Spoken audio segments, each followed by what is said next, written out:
All right, we are. How's it going? Gio, thank you for coming. Nice to meet you. My name's Nick. Is it that way? No, it's this way. All right, I think we're cooking with grease. All right. All Looking right. forward to that. I'm gonna grab me a seat.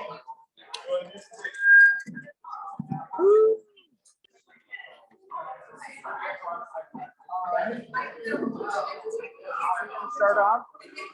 Is that ready? Susie? All right, Susie, we're going to start. Was that your In- bread pudding? Yeah. Oh my God. Hi Susie, nice Get to up. see you. That was incredible. I haven't had in a while. That was incredible. Okay. All right, Susie, we're right where you're at. Starting now. Good morning, everyone. Welcome back.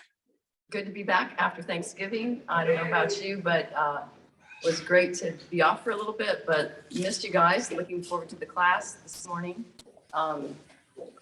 Thinking of Thanksgiving and blessings. It's an awesome Sunday. We have Nick here from Rudford that's going to share with us. And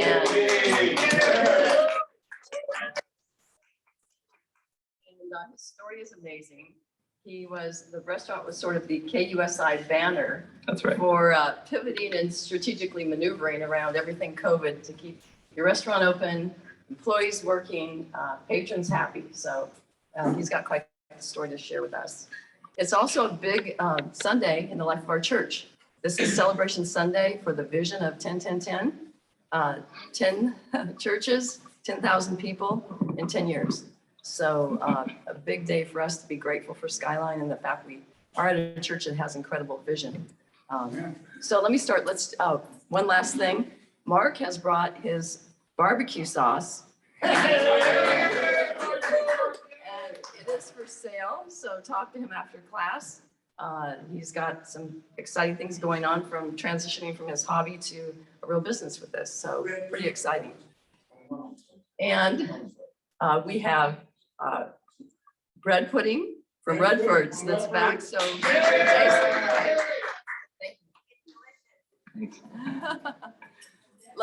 let's start with prayer. Lord, we come before you. We're so grateful to be here to assemble. Thank you for Nick. Thank you for his courage and for agreeing to share his story with us. We pray that you would prepare our hearts to receive the message, to apply it to our lives at home and at work. We just praise you this day for all these blessings in your precious and powerful name. Amen. Amen. Nick, all yours. All right. Alrighty. Hi guys. My name's Nick Kacha. I'm the owner of Rudford's restaurant. I just want to thank Carlos and Arlene for inviting me here. It's been a wild journey over this past, it's now going on 2 years, which is pretty crazy to think about. So just a little brief history of me. My family's been in restaurants their whole life. My grandparents came here from Italy. They did Italian restaurants all over the country. New York, they had a vegan restaurant in Arizona at one point. And then they settled down in San Diego. They originally started a Little Italy, Giovanni's Pizza in Claremont Mesa, and a couple others. And at one point, my dad was working with them, and I'll tell you, it's one of the hardest things to work with your family. It's something with my dad. But at one point in his life, he wanted to move on from them and do something on his own. And that's when he got his first restaurant, George's, over in City Heights area. And that's kind of where he took off. And he went breakfast, had Broken Yoke, moved on from there, got out of Broken Yoke, and then got Rudford's and Hobnob. And then that's kind of right around the time that I was born. So fast forward all through that, going into to restaurants. I've worked in restaurants my whole life. In other restaurants, Cohen Group, Malarkey Group, dishwashed, cooked, managed, done it all. It's definitely been a journey through it all, and it's probably one of the hardest industries out there to make a living in and survive. So with all that being said, I remember the day, March 16th was the day when we got the call. We didn't even really get a call. It was more of the news kind of told us what we were to do as far as COVID was shutting down restaurants. It was definitely one of the hardest decisions. I remember I was talking to my father, and he looked me dead in the eyes, and he's somebody that never gives up ever. And he was like, I think we should close. And I said, I think we should just give it a go. We'll see how 1 week goes. If we can't do it, no problem. We'll shut the doors. We'll give it a shot, because there's not really anything else we can do. We have fridges full of food. Either we're going to throw all that away and we're going to, be out $25,000 in food, or we can sit here, try and sell it, do the whole takeout thing. So I guess this is where we did the keep calm and carry out. We were serving up on Grubhub, Uber, all those things. The percentages they were taking were 30%. It was honestly insane that they were even allowed to do that on us. So we were forced to bring our prices up. People complained that the prices were different online than they were on the menu in there, and they demanded that they, get that price. But I mean, taking a 30% cut right off the top is, that's, yeah, everybody knows restaurants, you're lucky if you make 10%. That's luck. So we were, dealing with all that. And it was just, it was wild. We went from, 55 employees down to 12. Yeah, me and my wife now, me and her were working the shift. We were coming in at 5 a.m. and we were staying until 11 p.m. So we had 2 other people that were working with us from 11 p.m. to 5 a.m. And that was kind of just where we did like the bait and switch, because it was the only way to absorb all of the labor, because it was just, we just didn't know what was going to happen, and I mean, we had a bunch of people that weren't able to get unemployment. They didn't know how, they were trying to fill out the paperwork, and the state just really didn't stand by them. Some of the hardest working people, I've ever met, and, they come in with a smile and they do their job every day. So yeah, I mean, they shut us down. It was tough. I just remember, the streets were completely empty. We weren't seeing anybody. I had a couple friends that were, nobody was doing anything. So I had a couple friends that would come to the restaurant and hang out, and people would be walking by, and, people would literally film us and put us on social media that we had 2 people inside with us. So that was a little strange, but, it was happening. So we ended up staying open 24 hours to go through that whole period. I believe it was up until May is when they allowed us to open up 50% inside. And then at that point, we had kind of, we remodeled the restaurant. So we added all the dividers on the booths, and they said that everybody had to be 6 feet away, but we put dividers up high enough to where we said, hey, we're going to sit every booth, because everybody feels safe. I mean, the first day that restaurants, or on the news that they announced that restaurants were allowed to open, I mean, we had people calling on the phone like it was a speakeasy. Like, hey, are you guys really serving inside? We're like, yeah, come on. And I mean, that first day that we opened up, I mean, it was like a line around the corner. And it's like, here it is, my dad's screaming, yeah, open up all the way. And I'm sitting here like, wait, who's gonna work? It's like me and my wife scrambling around. We got one cook that's just getting bombarded by tickets. It was just like, it was like out of its, sitcom. But yeah, they had opened us up. They let us go up to 50% capacity or whatever it was. They let us do that for about a week, and then they dropped the hammer back down on us. And I believe it was so up and down throughout that whole time. But I believe they let us back inside. Then they said it was outdoor only in July, and at that point, it was 100 degrees outside.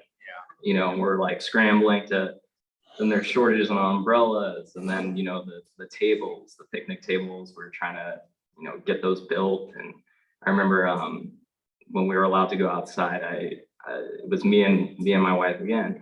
3 in the morning, I'm over here with like a bucket of glue, like gluing down AstroTurf, because we realized that the asphalt, the sun beating on it all day, it would just, you'd be sitting at a picnic table and it's like you got a furnace underneath you, like pushing up against you. So that was something that we were just doing for all of our patrons and stuff, so that we could make them as comfortable as possible. Because that is the industry that we're in. We're here to serve the people and make sure that they're happy and they're dining and getting everything that they need. You did a good job. It looks great. Yeah. So we were trying to get publicized in any way we could. We knew that was a good way to get out to the public. Social media, even written stories. There's just like a whole demographic of people that we don't think about, that that's where they do get their information. There's a lot of people that don't use their phones as much as they as everybody else. So we were trying to reach out to people in any way we could, and that's kind of when we got linked up with Dan Plant, where he started doing all of his stories with us, which was amazing. Through Thanksgiving and all that. So this is one story that actually one of our customers, his name was Joe Teagan. He's not too well in health right now, unfortunately, but he came in one day and he asked if he could do a story on us. I said, yeah, sure, no problem. Ended up, we sat down, had lunch, and all of a sudden it was like he was coming in for lunch every day. We were supposed to be closed. And then all of a sudden that group of people kind of grew, where we had our regulars that they don't cook at home. They don't do anything. They come to our restaurant every day, and they almost use us as survival because they don't know any different. So we ended up like having this like kind of massive group. And I don't know if any of you guys have ever been in the restaurant, but right where the clock is underneath, it was away from the front of the restaurant where you couldn't really see, and it was kind of blocked from the street. So we ended up like having tables of people eating inside the restaurant. And it was like a little speakeasy. It was fun and sad at the same time. So this is our outdoor area. We ended up so this was it in the beginning. I went on OfferUp, and I ended up finding a guy that can make picnic tables for $200 a piece. His name was Julio Perez. I know me like kind of grabbing him and making all these tables for me. I then introduced him to Bobby D. Felipe's Pizza, Luigi's Pizza, a couple other restaurants throughout San Diego, and he actually ended up making over 500 tables from me introducing him. And yeah, he actually ended up getting a news story done on him, and then he blew up, and now he's a contractor with a crew, and it's amazing. He's been working his whole life. I think he said that he delivered alcohol for a one of those I think it was Southern Wine and Glazers, and he actually delivered to us in the past, which was kind of like a funny story, but Small world. yeah, super small world. So he actually ended up being one of our delivery guys, and then I reached out to him on OfferUp randomly, and he created his own business, and throughout COVID, he was finding people to work and giving them money, and then it was just like this whole snowball, and it was really cool to be a part of that, because I didn't think anything at the time. I was doing my survival, he was doing his survival. And all of a sudden it like snowballed into this whole thing where it's like he just started his own business, and now he's remodeling apartments and he's doing all these things, and it was great for him to be introduced. so after he created all our tables, we were outdoors. It was extremely hard. For the span of the restaurant, if you pick up a plate and you bring it to a table outside, it's about 200 feet. So you're talking about like a customer, sometimes they don't know what they want. So, they'd be like, oh, can I have hot sauce? Oh, you like run 200 feet, come back. Oh, can I have ketchup? Oh, okay, 200 feet, and our servers were like, I'm so over this. And, it was 100 degrees outside. We're trying to cut down on labor. We're having to hire twice as many people for, half the sales. It was just, it was a really hard time. That whole summer from July to September, people were afraid. People didn't know. I mean, this was like really like in the midst of it all, where we were still unsure. I know everybody kind of holds like a different belief on the whole COVID thing. It was tough. I was looking into it, and after kind of like 3 months, I was like, wait a minute, I need to rethink all of this, because this is like getting crazy. They're overreaching over me. They're trying to shut me down. And that's kind of when we got into the KUSI thing.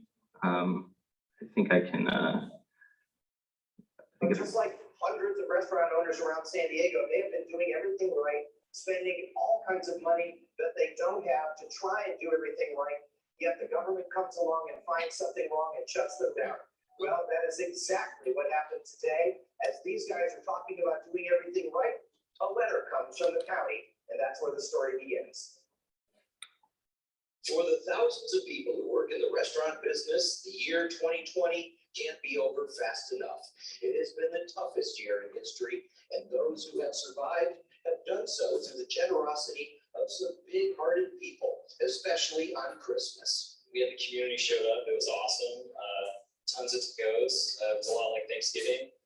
We had a lot of happy people, and it was awesome. People came and they tipped really well. Employees got it. It was a nice Christmas. Rudford's Diner in North Park is the poster child for adapting under the government lockdowns. When they shut down the indoors, they moved outdoors at great expense. When they shut down the outdoors, they went to out only, a real circus with real consequences. I don't have to what? Yeah. So No, after I they don't. had they closed outdoor dining at one point, which was kind of just like the final straw. That was the one point where we changed. I think we had changed the business model of the restaurant probably 4 or 5 times. And at that point, we were serving people outside. We'd give them, a paper plate. They carry out their tray to the table. They throw all their stuff away. We come and disinfect. But apparently that was, deadly and wasn't allowed. So that was we were fairly busy at that point. And it was that's when we did the stand-up small business. And I remember it was pretty funny. This is my dad, Jeff. So he's sitting there and he's like, we should put up a sign. And I'm like, okay, here. I drew up a sign. He goes, yeah, that's pretty good. And I was like, we should just put #defy. And I mean, that went like wildfire on social media. I mean, we had a lot of hate, tons of hate. I mean, we had people telling us that we were killing people, and it was we really got attacked by the community of North Park. We have certain political figures out there, and yeah, they all have to abide by their hierarchies. So yeah, they were coming down on us pretty hard. We had somebody throw a rock through one of our windows for some reason, and that was a piece of glass from 1949. So one of the guy that actually replaced the glass was like, I can't mimic this thing, man. This is like total custom job with the round glass. So we actually ended up updating most of them. And then at the same time, we ended up doing the sides of the restaurant. If any of you have been there, all the windows kind of open up because they said that a bird has to be able to fly through the dining room. And then that's what makes it safe for COVID. Yeah, it was a rule that they said 3 sides open. It was just totally bizarre. But Did you say what kind of bird? Must have been a Mockingjay. Yeah, and we ended up going to the Keep San Diego Open. Jim Desmond was there. He's an awesome guy. I follow him on social media.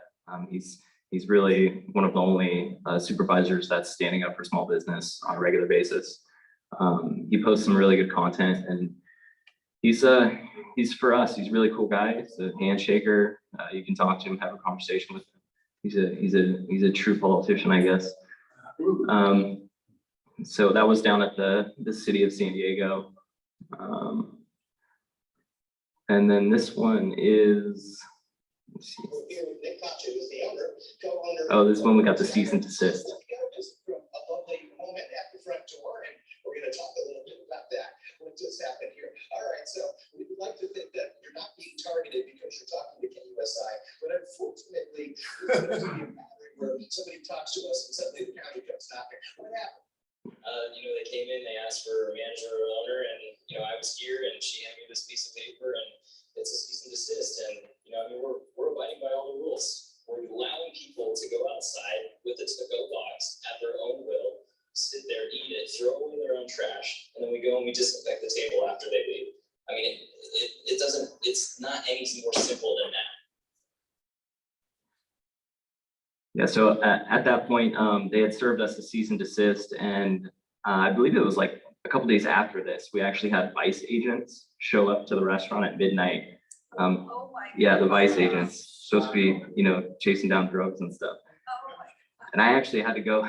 I had to go plead guilty on that charge, which was, kind of crappy. But I didn't do anything. They waived the fee.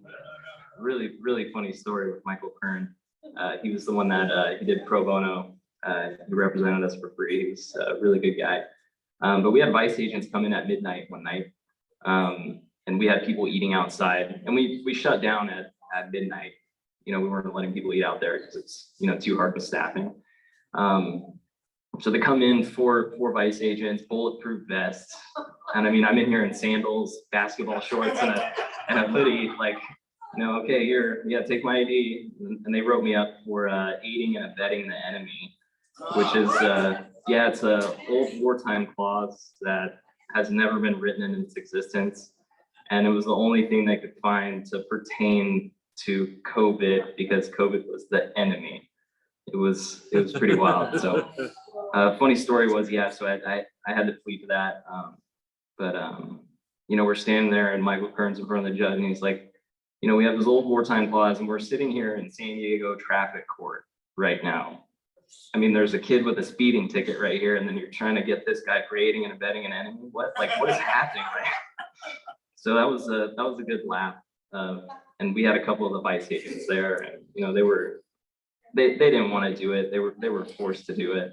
Unfortunately, the mayor of San Diego pushed on them to. He's gonna go. Yeah. Unfortunately, they pushed really hard on us after we went on KUSI with everything we were doing, putting up the signs. I think this thing just shut up. Yeah, they shut you off. What do we do? Oh, you got it? That is it. Brother shut you off. You started talking about the mayor. Yeah.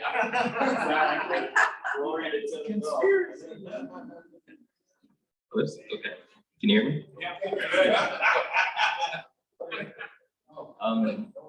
Yeah, so okay, it's on really late. I forgot where I was. About the mayor. Yeah, I just got Men in Black. So the mayor, they were really pushing down on us pretty hard with that one. So we ended up actually pulling up the footage of our security cameras and giving it to KUSI and kind of letting the public see that one. And that one was kind of like the final jab, and they never came back to us ever again. No cease and desist, no police, just absolutely nobody showed up in the city after that one. And that's what had to happen. They wanted to play hardball with us, so I guess he played a little bit of hardball with us.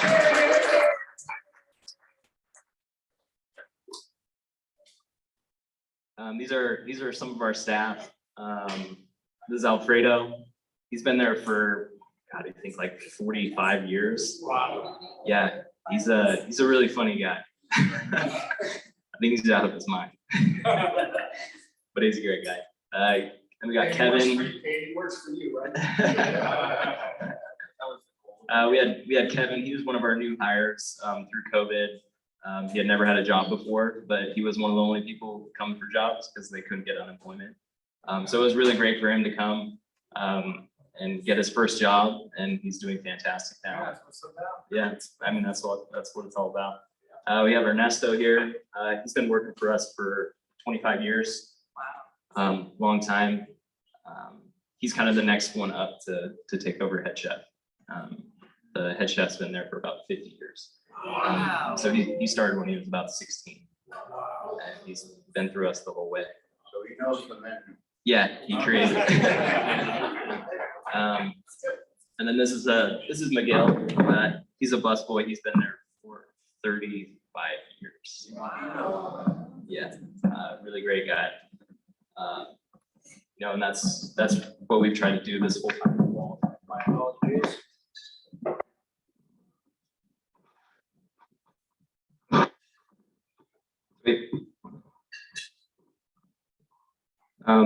Yeah, throughout COVID and everything we've been going through, it's been really important for us to take care of our employees. Without them, none of this would have happened. With all their hard work, all the overtime, just the long days. Some of these guys, I mean, they were working 7 days. It was totally nuts. We just couldn't find any cooks. Had guys working, they'd work in the morning. We were still 24 hours. So have a guy come work overnight, work into the morning, just so we could try and make shifts work correctly. Yeah, it was just, it's been a wild time. And I'm very grateful for all my employees and how they've stood by me through everything. I'd like to comment that if you've got employees that stay that many years in the food and beverage business, then that's a credit to you. Thanks for that. Yeah, and the crazy thing is these guys, they've watched me grow up. My parents, they bought the restaurant when I was 5 years old. So they saw me coming through the kitchen when I was a little kid, hiding in the office. I was terrified of them, the loud banging of the pans and everything. So it's even for them to see me grow into, the man I am today. It's a great thing. Yeah, everybody knows about JFK photo. He went by. Yeah. So, any questions? Anything? I wonder why that picture on that side of your building is just being graffiti. Yeah, never been graffiti. We were worried about, through we had Larry Elder over at the restaurant for one of his presses, and I was worried that people were going to come and tag up the whole restaurant. It was it's strange that people want to pay attention to everything that I'm voting for and what I'm believing in, when they should focus on themselves a little bit more and might be a little bit more happy. But yeah. Yep. Why do you think they target your restaurant? I mean, we're such an iconic place. It's really hard to say, I mean, we're definitely standing up for what we believed in. We weren't in the beginning, it was a little bit unknown to us. So we were a little bit, we were frightened just like everybody else was. You hear about some disease going around, and we just really didn't know. But after a couple months for us to stand up, speak our voice, and just get back to business like we wanted to, I don't think they like that. It was just something that they didn't like. Maybe the power. Yeah, it was a little power grab. But as long as all of us kind of band together and vote and do our thing, we can change a lot of that, which I think needs to happen. in cowtail, so they didn't like that. Nick, you've got a successful business, and obviously there's many types of successful businesses. For you, with a restaurant, what would you say is the main ingredient for your success? Number one thing. I mean, obviously there are people that have other restaurants, but what is it that you're doing that has got you through everything and continue to succeed?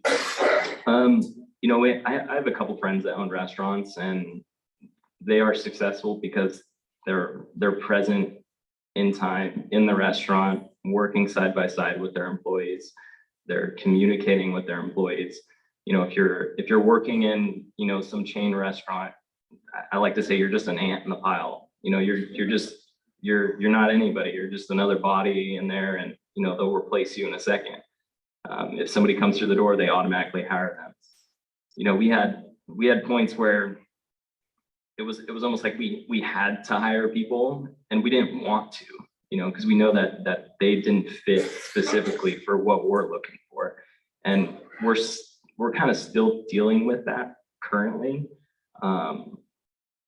It's a little hard, you know, when you need the help, but that certain person isn't coming in, so we're not hiring. So we're kind of putting the load onto the current employees, which sometimes they don't like it. You know, right now is you know, Christmas time and everything, so everybody wants to work a little bit more. Everybody that we've retained over the years. But it all comes down to the employees, because they're the ones that represent me in my establishment, in my business. So if my employees aren't representing me, you know, how I would treat a customer, then you know it would be a disaster. You know, you'd have people that are coming in not getting the same service as each and every time. So you know, it's the hiring process, I guess, is a little bit stricter with us, because we're always looking for that specific person that could carry out those duties, really. Almost like you set the tone for the culture.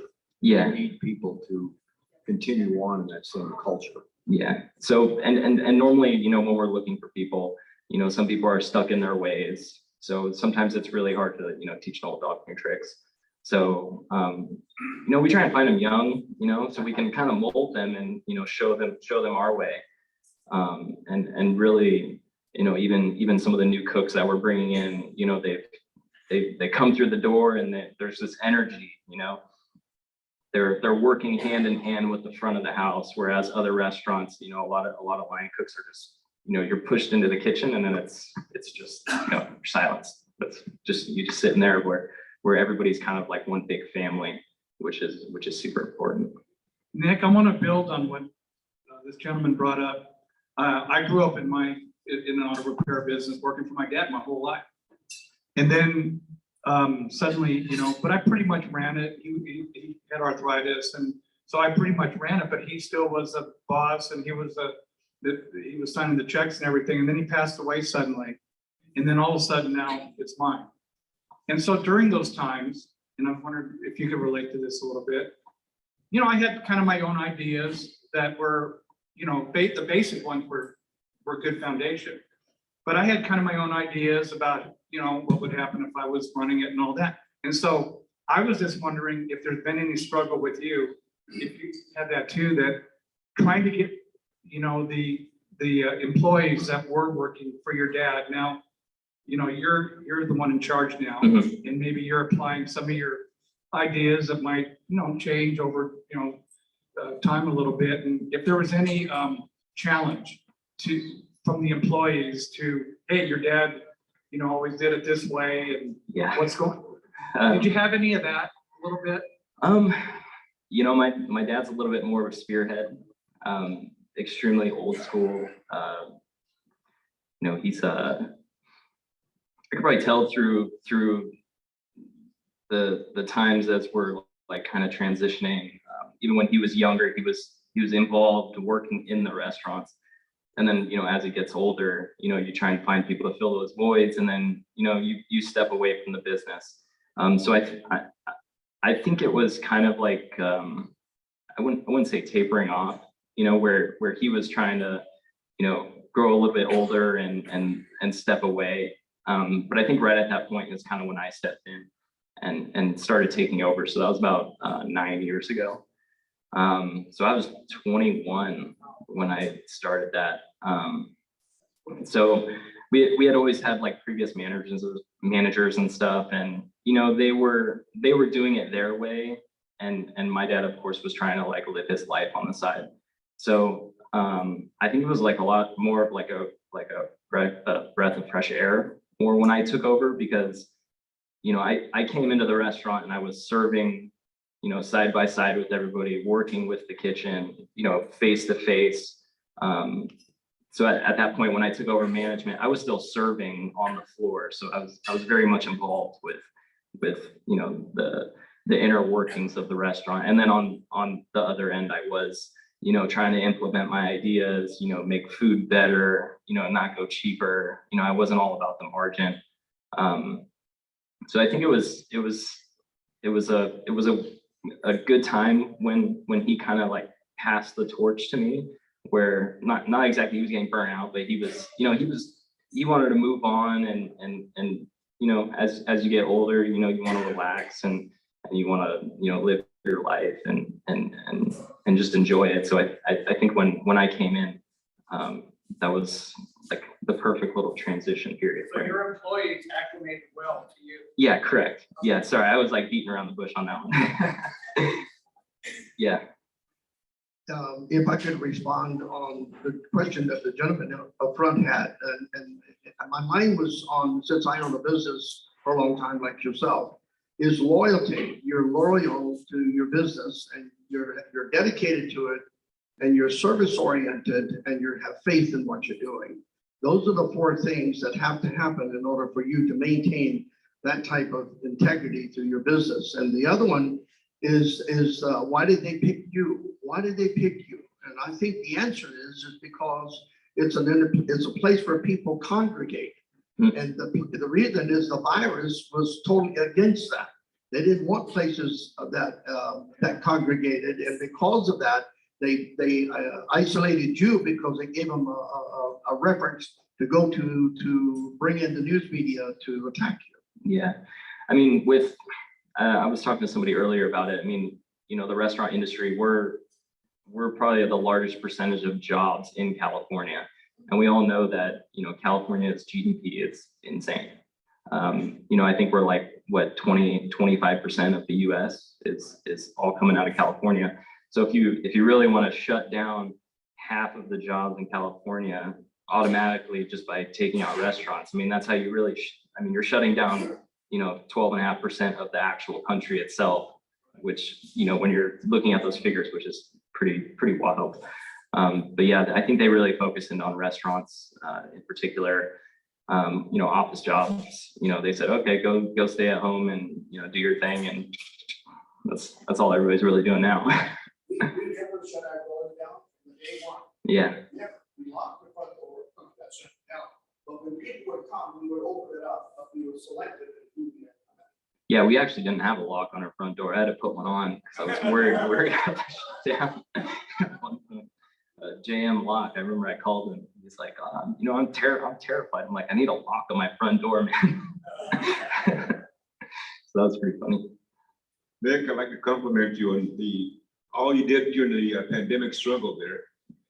You were the spearhead for the restaurant industry and shutting down the places, but you were also the spearhead for small businesses because you helped that individual with the building of the tables out there. Yeah. He started this business. So actually, you are a spearhead for small businesses all around there.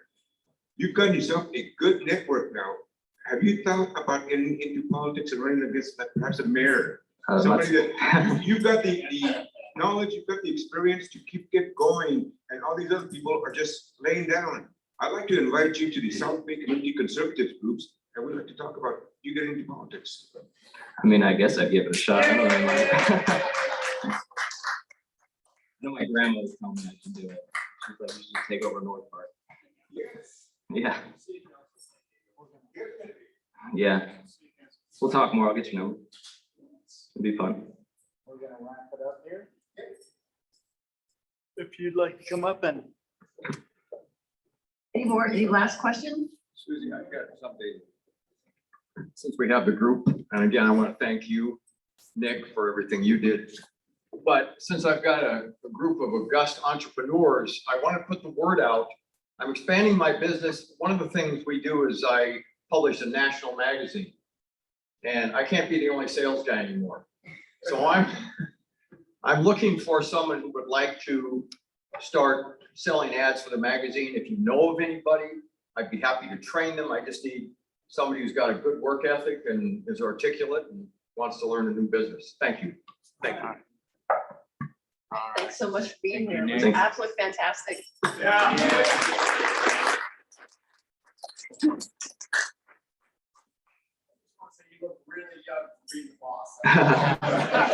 I'm only 30.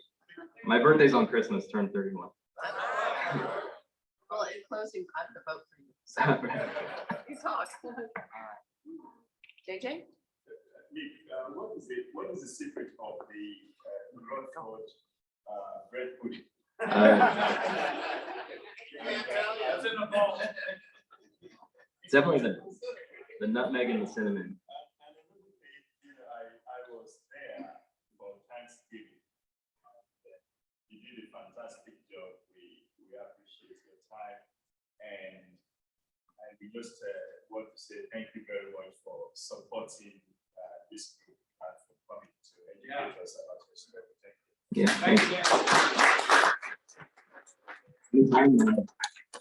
Thank you, Carlos and Arlene, for inviting me. They come into the restaurant all the time. I think he invited me the other week, and I was like, "Yeah, I'm down. You know, I'll come around." And he was like, "Are you coming? Are you?" Like, "Yeah, I'm coming." I'm dealing with some stuff, but I'm coming. Great week.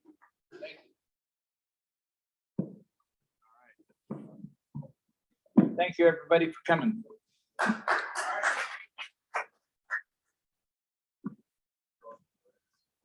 left San Diego for about 4 years.